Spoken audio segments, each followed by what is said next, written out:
Alright folks, look at that, 2 videos in 2 days, wow. Well, we're going to see what's on the other side of that, and we're going to see what's inside that. Let's take it down to the down view.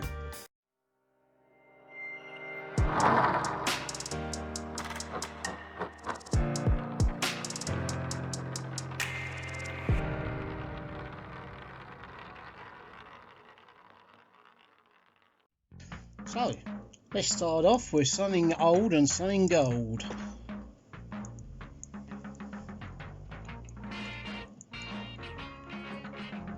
(1980s) Pulsar quartz day date on its original gold plated bracelet, which is wearing through a bit, as you can see on the edges of the Pulsar. But this is the original bracelet. There's some scratches on the crystal, but that can be dealt with. Now, when this turned up today, this was in quite a sorry state. This was, alright, but I haven't set the day, like, so I mean, I've just fiddled with it, like, you know, but, you know, cleaned it up. I went over the connoisseur cloth, and you know, this is like I'm not sure if this is pre-Seiko or just as Seiko had taken them over and started putting their Seiko movements in them. I mean, for all intents and purposes, this is a Seiko quartz. So,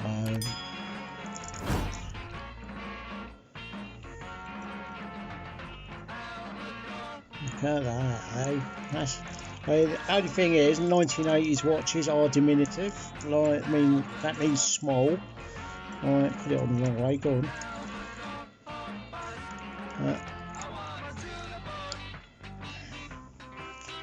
There we go.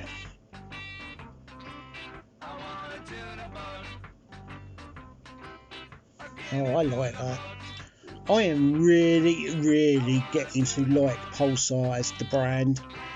I remember when they, like, you know, kind of started becoming more mainstream and that, you know, because obviously they had their first LED watch when Timex came out afterwards with theirs, and that was with a collaboration with a Soviet company called Electronica. Alright, so, and you try and find an original Pulsar Electronica LED for anything less than a couple of grand or something, they are worth fortunes. The original Pulsars cost more than a Rolex. Alright.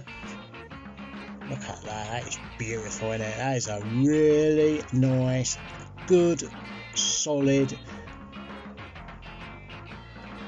watch. And it's comfy as well. I mean, you know, it's had plenty of wear. And I paid a few quid for this, right, you know. And of course, somebody's obviously thinking, oh yeah, I've got a new watch, like, you know, chuck this old bit of crap out, like, you know. But to me, this isn't crap. This is nice. This is something that's got a life. You know, it's witnessed things, like, you know, it's probably witnessed bad things. I mean, for all we know, the previous owner used to have a bit of a toss with it or something, like, you know. But the fact is that, you know, this is something that has lived with someone and has seen it through the good times, the bad times. It's got some history to it. And you can feel it with some of these watches, that some of them have great history attached, especially the Soviet ones. So, there we go. Let's go on to the next one. So, this is, I always, like, you know, have a twinkle, like, you know, on Aliexpress's Black Friday, and this I grabbed because, you know, I do like big watches. I cannot look, you know, some blokes like big butts and some blokes like, you know, but I like big watches, you know. I like, you know, which, like, you know, but then sometimes I don't, and that's why I'm quite happy with that, because that's like a nice mid-range size. Right, I'll have a look at this bugger. Now this costs, I don't know, I'll put a link in the description. How about that? This thing is super heavy. I mean, it really is heavy. But that's all you get in the box, I'm afraid. You don't get no instructions or anything. It is a Japanese movement. I haven't worked out what one it is yet. Right. If you look at the bottom, you can see the red turbine, the perpetual seconds are turning. It's got chronograph, full chronograph, and date. A date, which I haven't worked out how to change because normal methods of doing it. Look at that. It's got like these scallops like embossed into the links. It's solid link, like, you know, they're push pins, but like, you know, it's got standard Chinese like deployment clasp. It's got release buttons on the side of the deployment. Instead of like spring bars, these like do up, they're actually fluid, so it makes it very, very what's the word, mobile. The quality of it is actually quite good for the money I paid for it. It looks like it's a screw down back with this mod. Inside, like, I don't know if you can see there, there's like little screws, and it holds the case back on. It's only got 30 metre water resistance, which is like, you know, like a wet day. I'll show the chronograph. The second hand sometimes isn't quite where it's supposed to be. Now watch the high hand second. There she goes.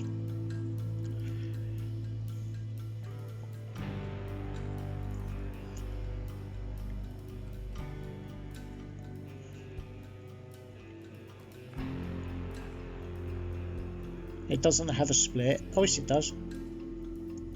Yeah, it's got a split. The split is basically where you push the button so you can like thing, and then it'll catch itself up. Like, so, you know, you've done that. Somebody's run around the track like one time, and you've done the split, and then you take the time down, you press it again, and it catches itself up, and you press, and it just keeps doing that. That starts and stops. That's reset. It's got quite a quick flyback. That turbine there is your 24-hour. That turbine there is your perpetual seconds. And that turbine there is your set up to 60 minutes counter for the chronograph. Which is good, because if you look at it, how do you tell what number it is? Because there's no difference, there's no mark on any of the turbines to say, oh look, this is the primary like cog or whatever.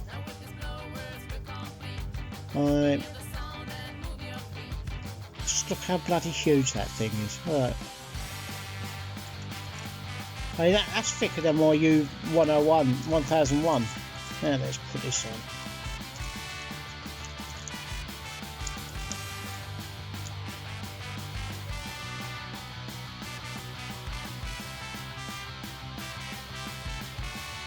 Don't that look the business, eh?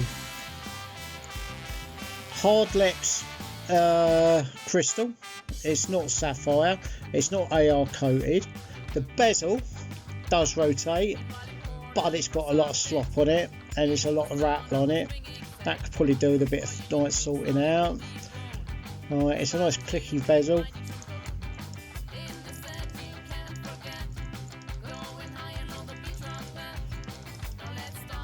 Loom. Well, loom, you would think all those little markers around there, like around the hours, focus you bugger, right? You would expect them to like loom. Well, they don't. The hands, you think, perhaps they loom. They don't. The only thing that looms on there is the loom pip and the loom second hand. And I mean, that is it. I'll quickly show how that looks.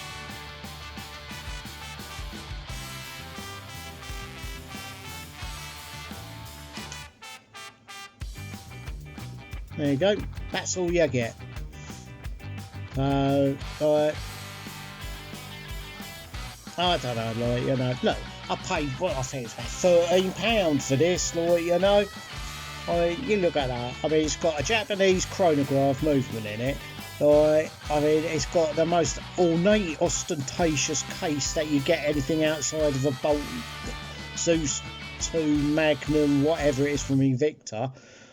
You know, I mean, this is what they're trying to do. They're trying to have a go at Invicta on this one. And it's just so heavy, but yet it's so comfy. But it's that bloody, like, you know, you can actually feel it pulling downwards on your wrist, like, you know. There's a palpable weight to it, you know. So I should imagine after wearing this for a month, like me forearms and me like biceps would be like, you know, pop eyes. But I mean, look, you know, what it is, like, you know, like, I quite like the bracelet. I think the bracelet is very, very, like, that brushed and polished, like that gold chrome, the scallops, keeper, like, so sign, there's no signature on the clasp. Oh, yes, there is one on the actual deployment there. So, you know, look, wearing watches can be, oh look, look at it, it's still bloody looming. Watches can be one of two things. It could be a beater, a tall watch, or it could be something that, you know, I wouldn't wear this like going working on a car or doing a housework with. Like, this is something I'd wear going down, you know, going out on the pole. Like, you know, I mean, this is the sort of watch Del Boy would wear. Can't believe how long that loom's lasting. You know, this is the watch that Del Boy would love. You know, and he would be saying, like, you know, to people asking the time and everything, you know, yeah, I was just time quick, that bird's looking at me, you know. So us South Londoners, we're right dodgy buggers, like, you know. I mean, in my younger days, I was very much at, like, you know, a bit of a male tart, like, you know, I was a bit of a male slag, like, I know. Any port in a storm, like, you know, if I saw a nail, I had to hammer it in, like, you know, a bit disgusting, like. So if you're eating your dinner, Gary, like, don't, like, you know, press pause. I'll let you know when it's safe to, like, unpause it. Right, there you go. This is called a Temeite or Temeite, or I don't know how you pronounce it, but, like, you know, I'll put a spelling up, like, for it, and then we can take it from there. Right, let's go to the up view and finish this off. So let's have the standard gratuitous shot. Now you see how bloody big this is. Look at that. Wow, I mean, that is just such a bling. And the fact it is, like, you know, despite no really viable way of reading the chronograph other than the first minute, like, and this bloody loom bit's still going. Yeah, that I'd actually stopped and had a bit of an e-cig and, like, a bit of drinking my tea, like, you know. But look at that. You know, that is just over. I mean, you know, my grail of grails is a Bolt 2 Zeus Magnum in the blue and the gold. And I will tell you this, like, you know, it is very, very similar. It's a chronograph. Unlike this one, it has two movements on it. It's got a little sub movement there, like, you know. But I mean, you know, I mean, the thing is as tall as this. It's as heavy as this. And that is, like, you know, for the price of a few pints of beer, like, you know, that is bloody good, isn't it?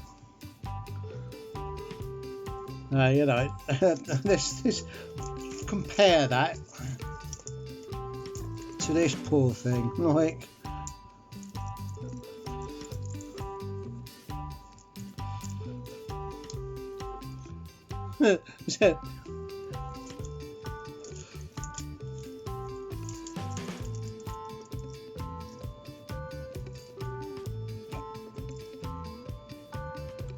But as you see with this, like, you know, even though it's diminutive, it actually looks right. It doesn't look overstated. Like, you know, if I was working in an office or something, like, you know, this is what I'd love to wear, simply because it's very, very unobtrusive. It does what it's supposed to do. It looks smart, looks clean, even though it's like worn on the gold's worn on the clasp a bit and a couple bits of the bracelet. But I can gold plate that if I wanted to. That's what I'm going to do, is actually dig out my gold plating kit and actually have a look at it, see if I can actually just get that tighten up a bit, like, you know, because I've got some gold plating solution, and just make it look a bit tidier. I'll get the cerulean oxide stuff out and get that crystal done. I mean, you know, that is all intents and purposes like it's what's it? It is a Seiko quartz. Just it's called Pulsar. I like Pulsar. Like, I've always liked Pulsar. Like, you know, I'd rather have Pulsar over Seiko. Like, you know, simply because I grew up with Pulsar. Like, you know, it was a big name coming out. Like, you know, Citizen and Pulsar were very good in the 80s and the late 70s. So they were the watches that you wanted.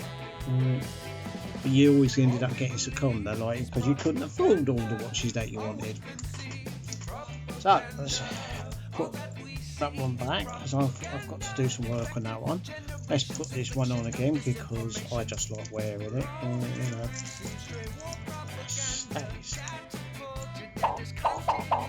I mean, you know, it's a bit like, you know, making up the difference for something, isn't it? Like, so while I was having a break in between the two ends of the videos, I went and made myself a cup of tea. Now then, I recommend this with double thumbs up, 2 big toes up, and everything else up. Right, that stuff there. Yorkshire tea, toast and jam. This stuff is awesome. It's epic. You know, I mean, I love my tea. I love their biscuit brew, and I love their breakfast brew. I don't like their bedtime brew, simply because I don't like the taste of the chamomile in it. Right, so I avoid that one. But their breakfast brew is super, super, super strong. Right, you know, this, it produces, if you see the colour of the cup, like, you know, it's like, you know, it produces a nice, good brown, like, you know, flavourful tea. But if you just make it without sugar in it at all, it just tastes a bit malty, like a bit like, you know, it's like a bit like brown bread, toasted brown bread. Right, but you put a bit of sugar in it, and it wakes up the jam thing in it, and it tastes just like strawberry jam, you know, and it just gives it a real nice, pleasant subtaste to it. And it's brilliant. I think this is like the best invention since sliced bloody bread, like, you know. I mean, I was sceptical at first because, like, you know, it doesn't work well with stevia, and it doesn't work well with sucralose sweeteners. And as I don't touch aspartame, I wouldn't know, like, you know, because like that stuff gives you cancer. But it doesn't. It will work, but it doesn't taste so nice. Like stevia, it tastes a bit metally. Like, you know, so you do need proper sugar in it. Avoid dark demerara because that makes it taste of dark demerara and nothing else. You know, so you want either like a golden demerara or just plain old white sugar or half spoon or whatever. Like, just I have it with half a teaspoon of sugar, and it's just the right level of toast, jam, and doesn't kill the flavour of the tea. Right, and it is a nice cup of tea, and you can't go wrong with tea, you know. I mean, tea's good for you. It's an antioxidant. It's got plenty of vitamins and sort of stuff like that in it. Like, you know, it's a way of purifying water. It's good for your kidneys. It's good for your liver. It's good for all parts of your body. So, you know, like, you know, I'd rather have tea any day over a coffee because, like, I mean, from what I hear, it's like coffee can give you anything from like bum cancer to like all sorts of things. I mean, according to the people out there, probably written by the tea council or whatever it is. So give it a go, like, you know, enjoy it. Sean Bean advertises these, like, you know, so I mean, if he's like endorsing Yorkshire Tea, then that must be something. But you absolutely love these. I mean, I really, really do. And I use a big pint. There's mine, right? I use big cups like that, and one tea bag makes a nice brown cup of tea, like, you know how I like it. So Yorkshire Tea, they've got it right with that. So I'm not going to witter on too much tonight. Like, I'm going to be more myself. I just cannot get over the sight. I never thought it was going to be this big. All right, that's 50 mil wide. That's a 50, like, it's 53 from crown end to case edge, like 53mm. Like its height is higher than my U1001, and I have no idea what size that is. That looks like a 25mm, like what's it? Thick bracelet. It's very, very wide. Right. As you can see, Temeite or whatever it is. I don't know what it is. Some Chinese name. Right, I'll look it up and put it up in the description, because it's supposed to sound like timely right.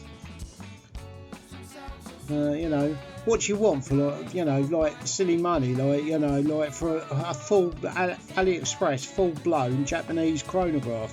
I could break this for the movement, and you know, the movement would be worth quite a bit. Right, that bloody pip's still going. Huh.